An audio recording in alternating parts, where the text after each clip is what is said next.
Bref, la famille, voici encore une autre histoire que j'aimerais partager avec vous. Cette histoire-là concerne tout le monde. Cette histoire-là, vraiment, concerne tout le monde. Que dit concerne tout le monde, quel que soit l'homme, quelle que soit la femme. Tu te sens concerné aussi dans cette histoire. Voici une jeune sœur qui m'explique l'histoire. L'histoire s'est passée en Europe. Voici comment elle était avec son copain. Ils n'étaient pas mariés, mais ils étaient goïgas. Mais souvent, la fille en question, elle venait dormir chez son copain. Elle avait ses dessous, ses trucs, ses petits bagages là-bas. Vous-même, vous savez très bien. Goïga là. Quand l'homme a sa maison, la femme, quand elle vient, elle fait semblant d'oublier quelque chose. Là, quand c'est comme cela, là, quand une veut venir comme cela, une autre veut venir là, elle sait déjà que femme a déjà passé ici, ou soit femme vient de temps en temps ici. Donc, elles ont les manières de laisser les traces. Donc, elle dit, elle était comme ça, elle laissait quelques dessous, quelques affaires, etc., etc. Donc, ces affaires, au moins, ça vaut au moins 2 sacs. Donc, ça fait plus de 3 ans qu'elle était en relation avec le monsieur.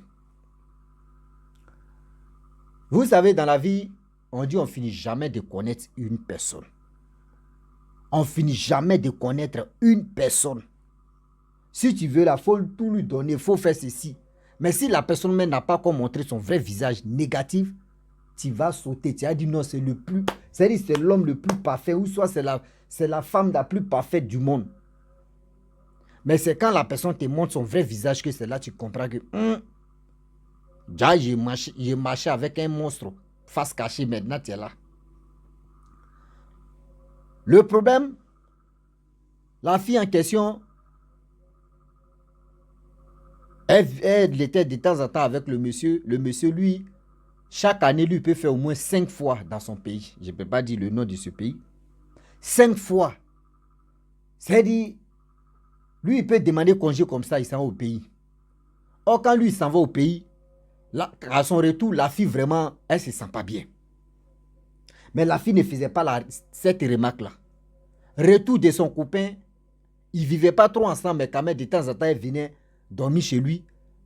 Mais elle tombe malade, elle tombe malade. À son retour, elle tombe malade. À son retour, elle tombe malade.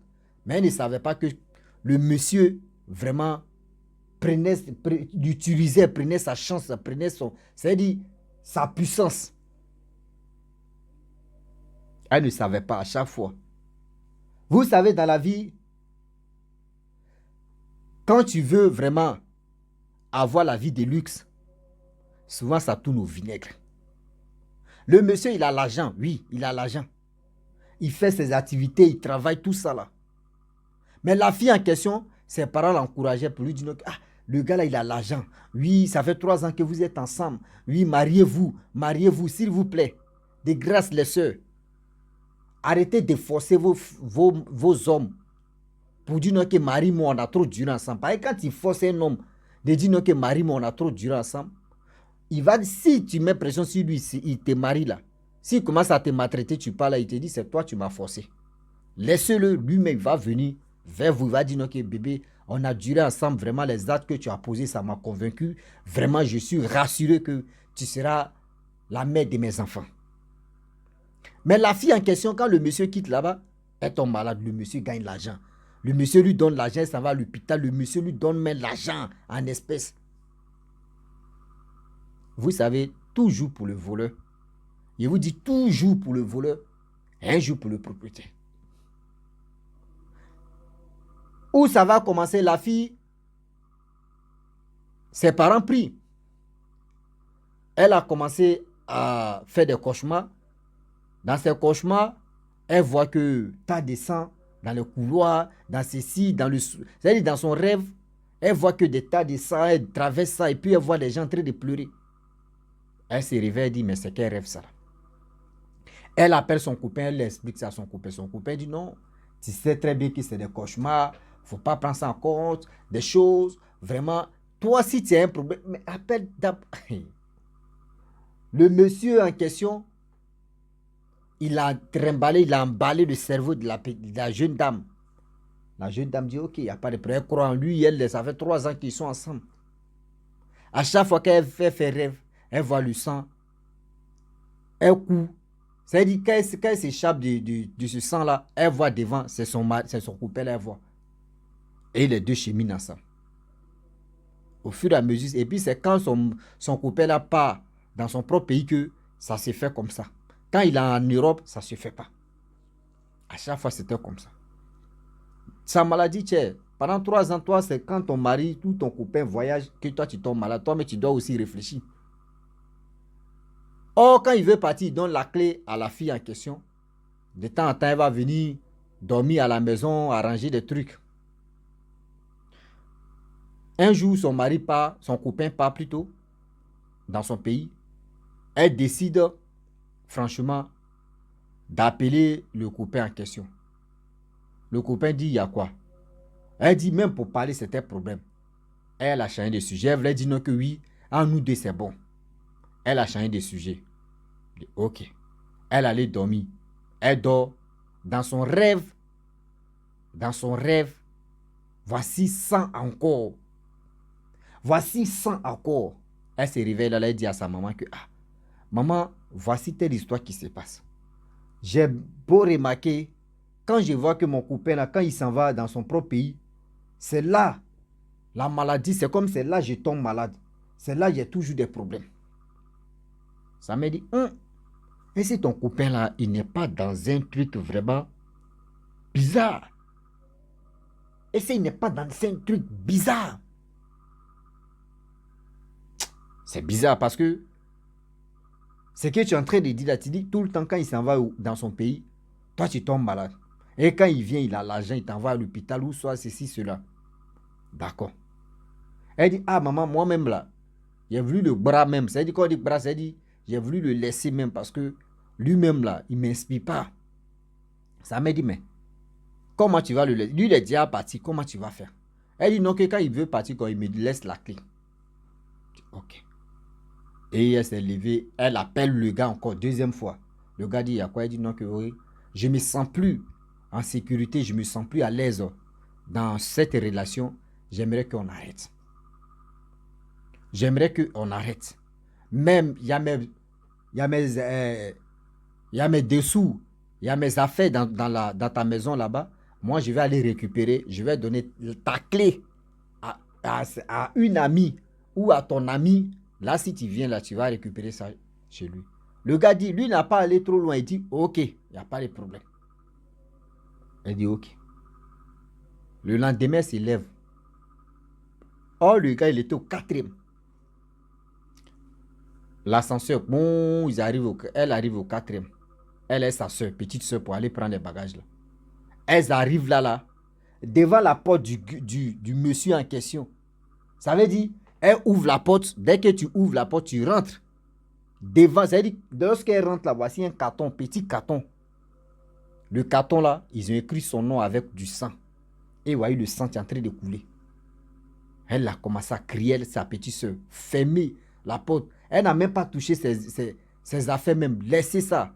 Courir pour venir dire à sa maman que, ah maman, on allait chercher mes habits chez lui là-bas. Voici ce qu'on a vu. Sa petite soeur a confirmé. Ça m'a dit, ah, maintenant où on s'en rend, c'est vrai maintenant. Parce que là, c'est plus amusement. Comment on peut prendre le sang pour écrire ton nom à ça? Et c'est destiné. Ça veut dire, la boîte même est destinée à toi. Mais qu'est-ce qui se passe au juste? Ma fille, tu as trempé tes mains où? Elle dit, maman, je n'ai rien fait. Ah, mais ce monsieur-là, vraiment, il n'est pas clair. Ce monsieur-là veut vraiment te faire du mal. Ce monsieur-là vit la grâce si toi, il veut prendre ta grâce pour nourrir ou soit pour vraiment se glorifier ou soit pour faire des bons, pour faire des bêtises avec ça. Que fais attention. Elle dit, ah maman, moi je suis allé prendre mes bagages, mais voici ce qui s'est passé. Ça m'a dit, bon d'accord. On va aller à l'église et on va voir ce que les gars vont nous dire. Ils arrivent à l'église, l'homme de Dieu dit non, qu'elle n'a qu'à faire jeûne. Les jeûnes qu'elle a commencé à faire, jeûne, je vous dis, jeûne. Premier jour, deuxième jour, troisième jour, quatrième, oh, ils ont donné jeûne de 7 jours. Quatrième jour, le monsieur, c'est-à-dire son copain l'appelle pour lui dire non que oui, ce que tu es en train de faire là, ça ne me plaît pas. Ce que tu es en train de faire là-bas là, je ne sais pas où tu te trouves, mais ce que tu es en train de faire là, moi je ne suis pas à l'aise. Moi je ne suis pas à l'aise, qui dedans? Elle dit mais je suis où? Si tu vois que oui, je suis à quelque part, tu me vois, il faut me dire je suis où. Parce que moi, je ne suis pas à quelque part. Il dit, moi, je t'ai déjà dit où tu te trouves là. Ce que tu es en train de faire là. Il y a des gens là, moi, je ne suis pas à l'aise ici. C'est là maintenant, elle a compris que, ah, franchement, son copain là n'était pas quelqu'un de bien. Il n'était pas quelqu'un de bien. Elle voyait, elle ne le soupçonnait pas.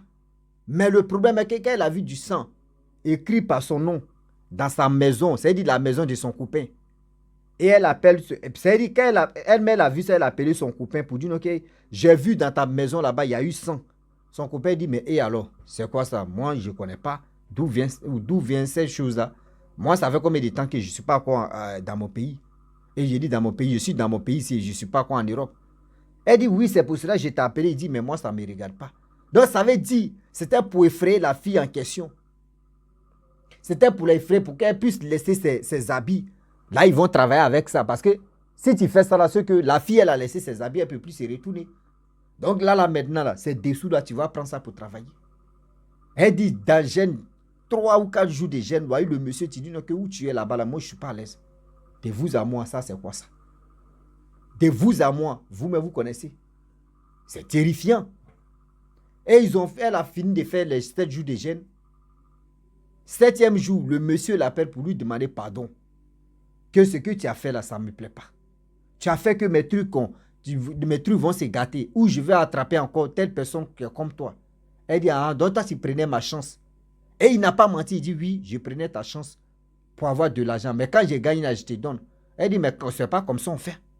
Quand tu prends la chance de la personne, c'est que la personne doit être au courant. Mais toi, tu prends ma chance sans me rendre compte et puis toi, tu fais tes petites bêtises. C'est-à-dire, toi, tu réalises tes rêves avec ça, tes projets avec ça. Et puis moi, je souffre ici. Et puis mes miettes que tu me donnes. Et c'est comme ça on fait. Il a commencé à demander pardon. Et l'homme de Dieu a dit non, que lui, là, si tu continues la prochaine fois, là, toi, mais tu ne vas plus venir parler encore parce qu'il va t'enterrer. Parce que lui-même, il va t'enterrer. Parce que tu connais déjà son secret. N'essaye même pas même de dire non que oui, tu vas faire une relation avec lui. Et c'est là, l'homme de Dieu a dit à la fille, et puis la fille a compris pour lui. Le Dieu est risqué. On peut faire ça. Le Dieu est risqué. Et c'est là, dans sa prière à chaque fois, elle voit le monsieur, il y a sang dans sa bouche, il crache le sang, il fait ceci, il fait cela. Elle dit un jour même dans son rêve, elle était là comme ça, puis le monsieur est venu cracher dans le verre qu'elle buvait dedans du sang. Et c'est là elle a dit, mais toi tu es vampire ou bien? Je suis là-bas et puis tu mets sang dans le verre. Et elle s'est réveillée à 3 heures du matin. Et quand le monsieur a fait ça, il a commencé à rire. Waouh. C'est comme, vous savez, les trucs des films qu'on regarde où, avec des trucs terrifiants, et puis ça fait rire. Donc c'est là qu'elle a compris pour dire non que oui. Des gens, quel que soit l'homme, quelle que soit la femme, des personnes que vous marchez avec eux, prenez la peine de prier, de vous mettre en gêne pour voir, pour que Dieu vous révèle des choses contre la personne. Pour que Dieu vous révèle des choses contre la personne. Parce qu'aujourd'hui, comme ça, il y a des personnes là, qui sont là matin, midi, soir. Et ils sont là pour faire chasse à l'homme. C'est-à-dire, ils font chasse aux étoiles, chasse aux chances, chasse aux filles qui aiment la facilité. Ils sont là comme ça. Et aussi les hommes qui aiment vraiment la facilité aussi. Parce que quand on parle à chien, il faut parler à l'os. Ce n'est pas uniquement que les femmes. Les hommes aussi sont dedans. Ils aiment la facilité et que eux-mêmes ils oublient. C'est-à-dire, eux, les cerveaux là, je ne sais pas si ils mettent ça en congé ou soit ils oublient même qu'ils sont les hommes. Comment tu peux faire ça? La facilité vous prend la tête. La facilité, je ne sais pas, vous rend paresseux. Voici comment elle allait perdre sa vie. Voici comment elle allait perdre sa vie. Parce que quoi? La facilité. Parce que quoi? La facilité. Réfléchissez et puis réfléchissons un peu. Les actes que nous posons là, ça nous rattrape. Vous voulez avoir des gens qui ont l'argent. Les mamans aussi, arrêtez de défoncer vos enfants pour dire non que la personne a l'argent. Si c'est l'argent là, vous voulez faire, vous ne savez pas d'où vient. Parce que quand tu vois que ta fille ou ton fils est en train de marcher à telle personne, il faut chercher à comprendre la personne fait quoi comme business, la personne fait quoi comme travail. Ne vous levez pas comme ça pour dire ma fille travaille, mon fils travaille. Regarde le copain de ma fille là, il travaille. Ouais, le copain, la copine de mon enfant là, elle travaille. Mais il faut connaître le travail d'abord. Ne vous levez pas pour dire non qu'ils sont des hommes d'affaires. Les hommes d'affaires d'aujourd'hui là, ce sont des gens qui coupent les têtes des gens, qui font croire aux gens que oui, eux sont les hommes d'affaires. Quel homme d'affaires? Tu as compté l'argent comme ça. À chaque fois, toi, tu tombes malade. À chaque fois, toi, tu tombes malade. Quand la personne dit, c'est-à-dire, quand il prend ta chance, tu deviens faible. Tu deviens vraiment faible. Et du coup, c'est quand maintenant tu retrouves ta santé que oui, lui, c'est-à-dire, il a déjà pris ça, il a déjà réalisé ce qu'il pouvait faire. Et après, quand il a besoin de toi, il extrait encore, tu deviens faible. C'est quelle vie ça là? C'est quelle vie ça là? Des gens qui font ça là, ils connaissent comment extraire, c'est-à-dire comment reconnaître une personne qui est remplie de grâce, des étoiles, des chances aussi la personne. Mais vous ne savez pas. Vous ne savez pas. Réfléchissez, réfléchissons, pardon. Je vous demande pardon aujourd'hui, je vous demande pardon demain. Les actes que nous posons là, ça nous rattrape demain, après-demain, et quel que soit alpha. Ne vous levez pas comme ça pour dire je vais faire tel truc. Et puis demain, on est coincé. La famille, franchement, j'aimerais m'arrêter là. Si tu es nouveau, tu es nouvelle sur ma vidéo, il faut t'abonner sur ma chaîne YouTube, ma page Facebook, Instagram. N'oubliez pas de partager mes vidéos et aussi liker. Je vous dis à très bientôt. Ciao. Bisous. On est ensemble.